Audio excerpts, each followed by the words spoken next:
논술이 아까 보시는 것처럼 너무 중요해졌어요. 그래서 저는 단연코 말씀드리면은 영어보다 논술이 더 중요하다, 이 정도까지도 말씀을 드리고 싶고, 논술은 중등부, 초등부, 고등부 다 진행을 하고 있는데 특히나 중등부 가면은 이제 탑반 같은 제2탑반인데 그 두 군단들은 논술을 필수로 다 듣습니다. 시간표를 그렇게 짜버렸어요. 그 대신 이제 저렴하게 수강료를 좀 내리고. 왜냐하면 다들 어디선가 하신다면 저희가 그럴 필요가 없죠. 그렇게 강요할 수 있는 부분은 아니고. 그런데 대부분이 그렇게 하지 않으시는 경우가 많고, 또 막상 보내려니 어디를 보내셔야 될지 모르겠다, 이런 경우도 많고, 그리고 각각 논술을 다 진행을 하고 계시는데 목적 없는 논술 수업을 많이 하고 있는 경우도 좀 종종 보게 됩니다. 그래서 학원에서 좀 이런 부분들을 3, 4년 정도 됐어요, 지금 진행한 지는. 그래서 전체적으로 진행을 하고 있는데, 이유는 이거죠. 자, 아시는 분이죠? 예, 문용민 교육감. 2013년 2월 6일 발표를 했습니다. 당선이 되고 난 직후였죠. 중1 진로탐색연구학교로 지정된 11개 고등학교는 시범적으로 중간고사를 시행하지 않는다. 그러니까 중학교 1학년 올라가면 중간고사를 안 본다는 거예요. 기말은 보지만. 두 번째는 학기말 성적은 수행평가와 기말고사 성적을 합산해서 산출한다. 수행평가가 있네요. 자, 그러면 수행평가가 뭐냐? 정기고사 지필평가 기율을 낮추고 과정을 중시하는 수행평가를 비롯해서 서술형, 논술형 평가를 확대한다. 그러니까 수행평가는 결국 논술이라는 얘기네요. 그렇죠? 자, 그리고 진로교육을 강화한다는 이런 내용이었습니다. 그래서 전반적으로는 사실 진로교육에 대한 포커스가 굉장히 중요한 이분의 어떤 지침이고, 새누리당은 지금 계속 이런 식으로 진행을 할 거예요. 앞으로 5년 이상. 그리고 방향성은 이미 입사적으로 그렇기 때문에 잡혀있는 상태입니다. 이렇게 수행평가에서 논술형, 지필고사, 서술형, 주관식 이런 것들이 방대해지고 있는데 너무 거기에 대한 훈련이 애들이 막혀있는 것이죠. 아시다시피 반에 30-40명 정도 되는 공교육에서 이런 것들이 제대로 잘 이해가 되기에는 좀 어려움이 있을 것 같아요, 현실적으로. 그렇다면 아까 말씀드린 것처럼 절대평가, 또 진로직업, 또 중1 중간고사 폐지, 수행평가, 논술평가, 입학사정관, 이런 것들이 이제 핵심 키워드입니다. 아까 전반적으로 절대평가 설명도 드렸고요. 그리고 논술과 면접이 중요하다는 말씀도 드렸는데, 그걸 더 세세하게 나눠보면 지금과 같은 이런 키워드들이 존재한다는 것이죠. 이것에 대한 의미는 일단 첫 번째는 동기부여 통해서 얘가 진로 적성을 찾아야 돼요.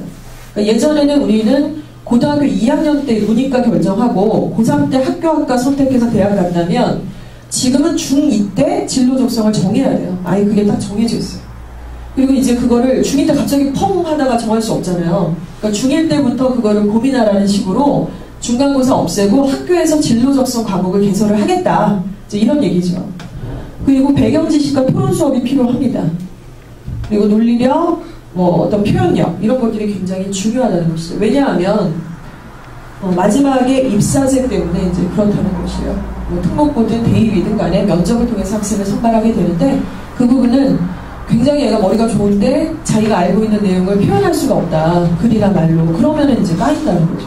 이렇게 되면 표현할 길이 없어요. 무슨 식으로든 어떻게 표현을 해야 되는데, 그래서 이제 논술의 어떤 키워드가 중요하고요. 이 말을 우리말로 설명을 해보니까 이런 내용이 나옵니다. 진로 적성의, 진로 설정의 동기부여를 바탕으로 책을 통한 배경 지식을 통해서 상대방을 설득시킬 수 있는 논리적인 표현력을 기르는 학습. 이게 바로 문용민 교육감 새누리당의 어떤 지침이고, 진로 적성이라는 키워드에 맞는 어떤 교육 방법이라는 것입니다. 자, 많이 보셨던 거 나왔죠. 예전에 학력고사 시대에는 배치표를 가지고 이렇게 적고 이렇게 적어서 여기서 있는 대학을 가자, 이거였어요. 그러니까 이 메커니즘은 1등부터 10등까지는 어느 대학, 11등부터 25등까지 무슨 대학, 이런 메커니즘인데, 수능 때부터는 지금 현재죠. 지금 현재 진행하고 있는 걸 보시면 대학에서 그렇게 학생을 뽑질 않습니다. 예를 들어 학력고사 시절에 뽑았던 그 패턴은 이렇게 뽑아요. 학생부, 내신을 보고서 공부 잘하는 애는 14만 명 뽑겠다. 그리고 사정관 제도는 10만 명 뽑겠다. 논술 잘하는 애들 우리는 19만 명을 뽑겠다. 그 다음에 영어 특기자나 연예인이나 체육 특기자들 있지 않습니까? 그런 학생들은 6만 명을 뽑아서 해마다 70만 명의 학생들이 응시를 하게 됐을 때 이렇게 뽑겠다. 그리고 정시에서 21만 명을 뽑겠다. 이제 이런 기준이 생겼다는 것이죠. 특기자 학생은 예를 들어 점수가 부족할 수도 있지만 특기가 있으면 되는 거고요. 영어 특기. 자, 다들 보시는 것처럼 이렇게 공부만 잘한다고 그 모든 학생을 다 뽑고 있거나 그렇지는 않다는 것입니다. 자, 그렇게 되면 이제 여기까지가 2016년도까지요. 자, 2016년도라는 이 해가 상당히 의미가 있는데 왜 그러냐면 아까 절대평가로 바뀐다는 말씀 드렸죠. 그리고 지금 중2 올라가는 애들부터 고2에서 바뀐다는 말씀을 드렸죠. 자, 그런데 이게 고2에서 끝나는 게 아니라 대입도 바뀐다는 거잖아요. 근데 대학에서 학생 선발할 때 내신을 절대평가인 애들부터 선발하는 해가 2017년도부터예요. 그러니까 그때는 대학에서 이제 전국에 있는 모든 고등학교의 내신 믿을 수 없군 이렇게 되는 거죠. A부터 2등급까지 되는 거니까. 그러면 대학에서 그때는 뭘 보고 뽑겠냐? 일단 기본 점수를 봅니다. 안 보진 않죠. 그리고 목표와 과정을 통해서 표현력을 통해서 보게 되는데 결국 그 말씀은 입사제, 사정관 제도와 논술을 통해서 43만 명을 뽑고요. 각각의 특기자 영역에서 6만 명 뽑고 정시에서 21만 명 뽑아서 70만 명이라는 숫자가 발생을 한다는 것입니다. 이 방향에 대해서 더 이상 물러날 상황은 좀 아닌 것 같아요. 미리 지금부터 준비하시면 되고 어렵지 않아요. 왜냐하면 지금 구멍이 되게 많거든요. 정말 구멍이 많고 그리고 입사제라고 하는 것이 도저히 그리고 사실은 좀 수혜자신 게 비교과 같은 걸 많이 준비를 하셔야 되는데 지방에는 비교과 준비할 내용이 아예 없어요. 그러니까 예산이 안 나와가지고 국공립의 어떤 시설단체들이 비교과 활동을 할 수가 없더라고요. 근데 거의 다 모든 활동이 다 서울에 포커스가 되어 있기 때문에 그것만으로도 사실은 굉장히 수혜자라는 말씀을 좀 드리고 싶습니다. 자, 왜 저렇게 입사제나 논술을 통해서 대학은 학생을 선발을 하는 걸까요? 도대체 머리 아파 죽겠는데 바로 글로벌 리더를 뽑겠다는 어떤 의지가 확고하기 때문에 그렇습니다. 글로벌 리더는 어떻게 뽑나요? 바로 이와 같은 패턴으로 뽑게 되는데요. 먼저 그 학생이 동기부여가 있는가 그리고 단체 활동을 했는가부터 시작을 합니다. 이제 하나고등학교 잘 아시죠? 하나고등학교에 재원 중인 학생이 저희 학원에도 2명 정도 지금 고등부에 다니고 있는데 걔네들이 이제 고입을 치렀던 얘기들을 제가 이번 방학 때 한번 들어봤었어요. 왜냐하면 중등부에서 하나고를 지원하려는 많은 학생들이 있는데 좀 선배 후배 이렇게 만나게 하는 자리가 있었어요. 여자애들이 막 연애하고 요즘엔 중2, 중3 애들이 공부를 잘하는데 남자친구도 생기고 예뻐지고 싶고 막 이러면서 공부에 약간 해이해졌길래 하나고 다니는 선배 언니랑 만나게 됐죠. 근데 굉장히 재미있는 사실은 애들이 너무 많이 이런 얘기들을 그냥 머릿속으로만 알고 있지 잘 모르고 있는 부분이 참 많았습니다. 하나고 2학년이 되는 그 학생 기준으로 한번 말씀을 드려볼게요. 하나고에 입학하기 위해서는 자기개발 계획서를 정말 기똥차게 써야 되겠죠. 그러니까 외고의 그 자기개발 계획서랑 하나고, 민사고, 용인외고의 자기개발 계획서는 레벨이 완전 다릅니다. 정말로 스펙이 좋아야 되고요. 제대로 잘 써야 되고 내신의 기준도 굉장히 다르죠. 자, 그 학생은 동기부여를 해야 됐는데 그러니까 굉장히 명확하죠. 하나고를 왜 왔습니까? 부터 시작을 하게 되니까요. 목표 설정을 했어요. 의사가 되겠다는 목표 설정을 했습니다. 그 친구는 의사가 되겠다는 목표 설정을 했고 거기에 맞는 학습 계획을 세웠지만 어떤 과목에선 실패를 했어요. 예를 들어 수학이나 과학에서 뭘 어려웠다. 고민을 하게 되는데 선생님이나 아니면 멘토 선배가 있어서 같이 고민을 해결하는 과정이 있었다. 이걸 통해서 자기주도 학습이라고 하는 이름으로 얘기를 하게 되는 것입니다. 그리고 이게 바로 이제 자기주도 학습을 보겠다는 거고요. 그리고 학교에서는 또 독서 목록을 보잖아요. 또 왜 보냐? 일단 배경 지식이 필요하고 그 학생이 배경 지식이라기 직접 가서 체험을 할 수는 없는 부분이 많이 있기 때문에 독서를 보게 되고요. 일단 단체 활동을 반드시 봅니다. 지금 기업에서도 단체 활동이나 이런 콜라보레이션 능력을 굉장히 강조하고 있기 때문에 단체 활동은 뭘 얘기하는 걸까요? 봉사활동이나 동아리 활동을 얘기를 합니다. 중등부 올라가시면 이런 걸 꼭 시키셔야 돼요. 봉사활동도 주기적으로 계속 해야 되는데 학교에서 제시하는 거 말고 다른 거 시키셔야 돼요. 갈등을 꼭 겪겠죠. 노인들 목욕시키는 거, 독거 노인들한테 도시락 배달하는 거 이런 것들 했습니다. 이 학생 같은 경우는 갈등이 있었어요. 하기 싫고 냄새나고 힘들고 왜 하는지 모르겠고 처음에는 하지만 그걸 어떻게 극복을 했다라는 얘기들을 시나리오를 쓰는 겁니다. 자, 갈등을 어떻게 극복하나요? 그냥 혼자 고민해봤더니 갑자기 풀렸다가 아니라 이런 요인이 필요해요. 객관적인 기준을 통해서 상대방을 설득을 하는 거죠. 동아리 활동을 통해서 학생들하고 갈등이 생겼어요. 영화를 보러 가자는데 의견이 분분하고 다툼이 있고 이럴 때 누군가는 야, 객관적 기준이 이거잖아. 그러니 이게 맞지 않니? 라고 상대방을 설득을 하고 본인도 양보를 하고 배려를 하는 이런 식의 어떤 경험담이 필요하다는 것입니다. 그래서 이걸 통해서 우리는 리더십, 즉 인성이라는 부분들을 본다. 이제 이렇게 보시면 되겠죠. 좋은 고등학교에서, 좋은 대학에서 보는 자기개발 계획서의 요인은 딱 세 가지입니다. 자기주도학습, 독서, 인성. 그런데 인성이 뭐 착하고 이런 거 아니고 지금 말씀드린 것처럼 갈등과 해소 이런 능력들을 경험한 적이 있느냐 이런 걸 물어보겠다는 거죠. 이거 다 지어내는 거냐? 지어낼 수도 있죠. 하지만 사실 근거에서 지어내는 거고 억지로라도 좋으니 이런 경험을 만들어서라도 해보라는 게 지금 어떤 입시 키워드라는 겁니다. 그게 아니면 궁금하면 할 테니까요. 결국에는 이저어건 바다 논술은 그 목적을 향해서 이제 가고 있다고 보시면 되겠고요. 말씀드리는 것처럼 아까 보여드린 책을 통해서 이제 진행을 하고 있습니다. 초등학교 4학년에서 중1까지는 인성에 대해서 포커스가 완전히 맞춰져 있어요.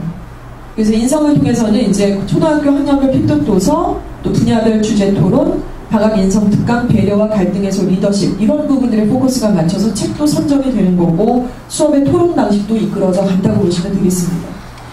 자, 이렇게 되다가 중2 때가 되면, 왜 중2죠? 아까 말씀드린 것처럼 진로 적성이 그때 선정이 돼야 되니까 이때부터는 적성진로 토론을 하게 되고 비교과 활동, 내신 수업, 자기주도 학습에 대한 특강 이런 것들이 진행이 된다고 보시면 됩니다.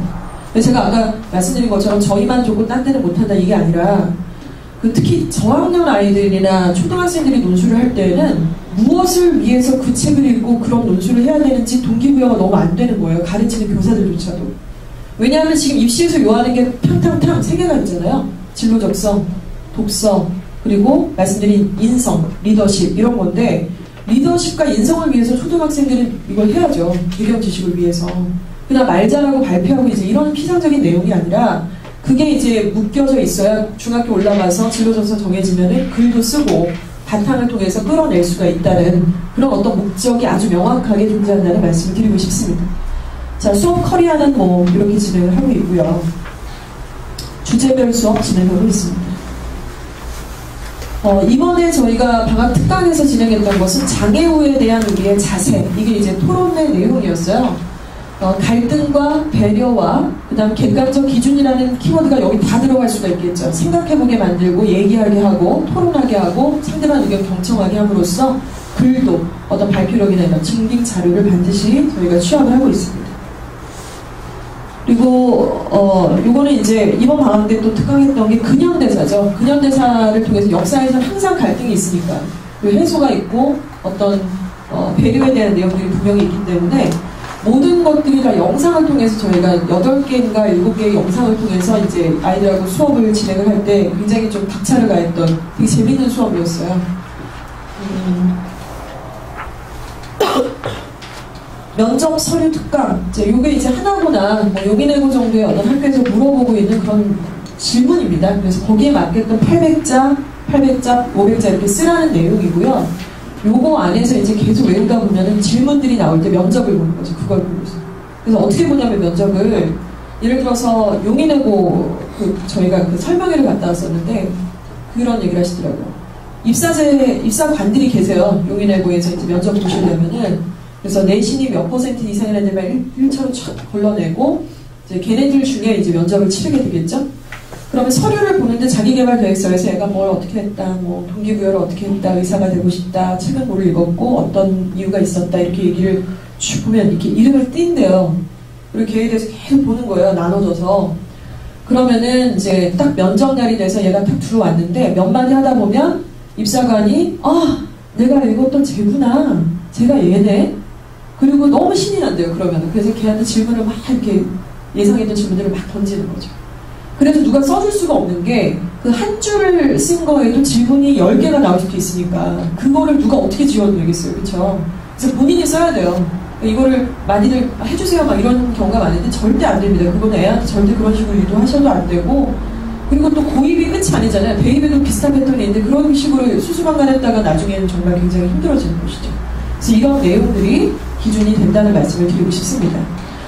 자, 그리고 이주어건 이제 탑반으로 가면은 여러 가지 이제 실질적인 어떤 고입에 대한 그 내용들로 진행이 되는데 보시는 내용은 이제 예일여중 3학년 학생의 진로 적성 카드예요. 얘 공부를 굉장히 잘하는 학생인데 1차로 대일외고를 가고 싶고 2차로는 서울대를 가고 싶다고 했어요. 정치외교학과 국제정책관이 되고 싶고 담임선생님은 중등부의 홍경주 강사인데 얘가 이제 지금까지 어떤 스펙을 준비했는지를 저희한테 제출을 하는 거예요. 그러니까 중간에 이렇게 잡아줘야 되거든요. 그냥 하고 있나 봤더니 안 하고 계시는 경우가 상당히 많아서 저희가 올해부터 이제 이런 카드를 진행을 하고 있습니다. 얘는 지금 말씀드렸던 것처럼 국제정책관이 되고 싶고 본인이 읽었던 책은 이런 책이었어요. 꼴찌에게 보내는 갈채, 그리고 사랑하는 네가 어머니 이런 거 읽었습니다. 근데 이제 저희가 코멘트를 주는 거죠. 기본 소양 도서는 좋지만 외교관이 되겠다는 너한테는 관련된 독서 관리가 좀 필요하다. 너무 한쪽에 치우쳤다. 과학 분야보다는 외교와 국제관계 분야의 독서를 할 필요가 있다. 이렇게 얘기를 하는 것이죠. 그리고 이제 밑에 교내 활동과 교회 활동이 있는데 되게 좋았던 거는 얘는 이거 전국 영어 청소년 경연대회에서 드라마 부분 대상 완전 좋아요. 대외적인 것도 다 해도 괜찮습니다. 많이 오해하시는데 대외적인 거 하셔도 괜찮아요. 자기개발 계획서에다가 이렇게 녹아서 쓸 수 있어요. 얼마든지. 탭스 점수를 못 써도 공인점수 응시를 했다 이런 얘기들이 다 그 안에 들어있는 거기 때문에 볼 수밖에 없어요. 실제로 합격된 애들은 그런 애들이니까. 자, 그리고 동기부여 부분은 이 학생은 아버님이 군인이셔가지고 특성상 많이 이렇게 이사를 다니고 전학을 해야 되는데 자기가 친구들하고 친해져야 되는데 공부도 못하고 찌질하면 친구가 없잖아요. 그러니까 그것 때문에 공부를 하게 됐다. 완전 좋아요. 너무 순수하잖아요. 애답고. 근데 제일 싫어하는 게 이거예요. 용인외고에서도 친척 중에 누가 아프셨는데 병원에 갔는데 의사 선생님 너무 멋있게 보여갖고 나도 저런 의사들에 대해서 꼭 어려운 사람들 도와주고 싶고 NGO 활동을 하고 싶다. 아주 판에 박힌 10명, 100명이면 진짜 70명이 이렇게 쓴다는 거죠. 그런 거 절대 쓰지 말고 제발 아이답게 좀 쓰는 이런 것들이 필요하다는 겁니다. 자, 그리고 거기에 대한 이제 빨간 색깔로 저희가 코멘트 작업을 진행을 하고 있고요. 이 학생 굉장히 잘 쓴 아이예요. 근데 쓰라 그러면 애들이 뭘 써야 될지 몰라서 기본적인 자료조차도 주지 않는 경우가 너무나 많습니다. 왜냐? 그런 교육을 안 받았잖아요. 그런 준비를 안 했으니 중2, 중3 돼갖고 갑자기 하려니까 애들이 빵빵 이제 터지는 거죠. 뭐야? 어떻게 해야 하는데요? 이렇게 되는 거예요. 그래서 정말 좋은 고등학교에서 이런 걸 분명히 요구하고 있고 더 좋은 것은 대입에도 똑같은 메커니즘으로 요구를 할 때 한 번 훈련하고 올라가는 경우 붙든 안 붙든 간에 그 뒤를 봤을 때는 손해볼 것은 없다. 저는 이렇게 생각을 합니다.